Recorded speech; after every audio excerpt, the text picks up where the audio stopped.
সিদ্দিকী বাদেই আজ ঐতিহাসিক জনসমাবেশ আপনারা করলেন, এটা নিয়ে কি মন্তব্য করেন? দেখুন, বিষয়টা হচ্ছে আমাদের কর্মীরা শৃঙ্খলিত। আজকে বরং হাইকোর্টের যে অর্ডার ছিল সেই অর্ডার মোতাবেক থাকতে পারেনি। আমার মনে হয় আমাদের কর্মীদের এবং নেতৃত্বকে হাইকোর্ট একটা সুযোগ ছাড়া সভা করে দেখা আমরা কর্মীদের সেই চ্যালেঞ্জটা নিতে সফল করার জন্য কলকাতাকে সাজিয়েছি। তবে আমরা তো বারণ করে দিয়েছিলাম, যেহেতু 3000 বেঁধে দিয়েছিলেন মাত্র 2500 চেয়ার দিয়েছিলাম আমরা, যাতে কেউ না আসতে পারে। আমাদের হিসাবে তারা ঠিকই এসছে 2500 থেকে 3000-এর কিন্তু আমি তো দীর্ঘ আন্দোলনের লোক, আমার চুল পাকতে শুরু করলো। কলকাতার বহু মানুষকে আমি কেউ এনআরসি আন্দোলনে ছিল,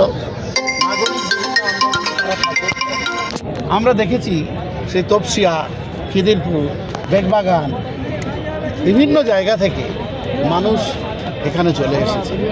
তারা এসে যেন আমার মনে হচ্ছিল, এটা আমার ব্যক্তিগত মতামত, আমার মনে হচ্ছিল যে নওশাদ সিদ্দিকীকে যেহেতু সভাতে আসতে দেওয়া হয়নি, তাই কলকাতার মানুষ প্রতিবাদ স্বরূপ আমার মনে হয় এই মাঠে হাজির হয়ে গেলেন। আমরা দেখেছি উত্তরপ্রদেশে এরকম সমস্যা হয় না যে কোনো দল তাদের চেয়ারম্যান, তাদের প্রতিষ্ঠাতা মঞ্চে এসে বক্তব্য দিতে পারবেন এরকম বড় জনসমাবেশে, সেটা আমাদের রাজ্যে হচ্ছে। মানে বাক স্বাধীনতাকে হরণ করা হচ্ছে বলে মনে করছেন? আমার মনে হয় শুধু উত্তরপ্রদেশ না, আমার মনে হয় এটা বিশ্বে বিরলতম ঘটনা।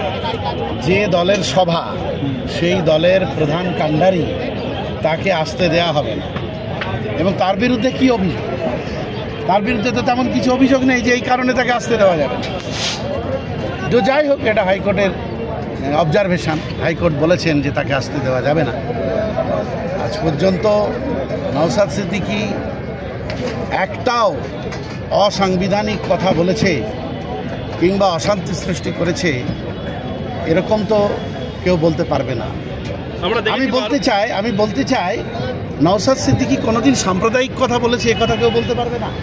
কিন্তু শুভেন্দু অধিকারীরা মুসলমানদের উদ্দেশ্য করে বলে পাকিস্তানের বাচ্চাগুলোকে দেখে নেব। আমি শুভেন্দুকে বলতে চাই, আমরা কেউ পাকিস্তানের বাচ্চা নই। তুমি মুখ সামলে কথা বলো। আর এই সরকারকে বলতে চাই, যারা আমাদের পাকিস্তানের বাচ্চা বলে তাদেরকে তোমরা মিটিং মিছিল করতে দাও। আমি বিচারপতিদের কাছে হাত জোড় করে অনুরোধ করব, আপনারা আমাদের আটকেছেন, কোনো সমস্যা নেই, আমরা আপনাদের আদেশ মেনে নেব।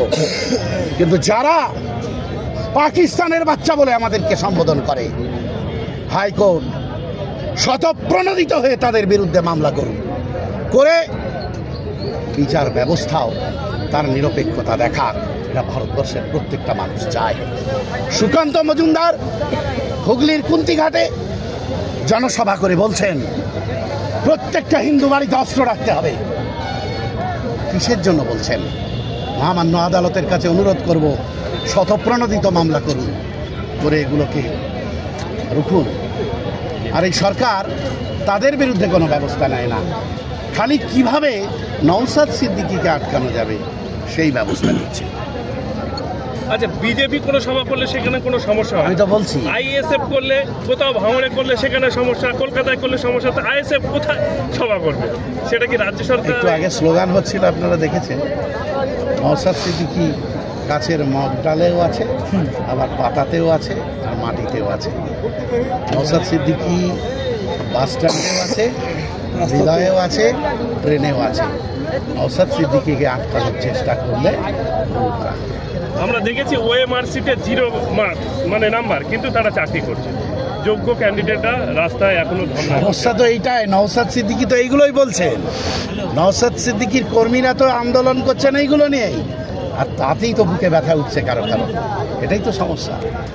ওকে, আপনার নাম ডেজিগনেশন? শামসুর আলী মল্লিক, আইএসএফ এর কার্যকরী রাজ্য সভাপতি।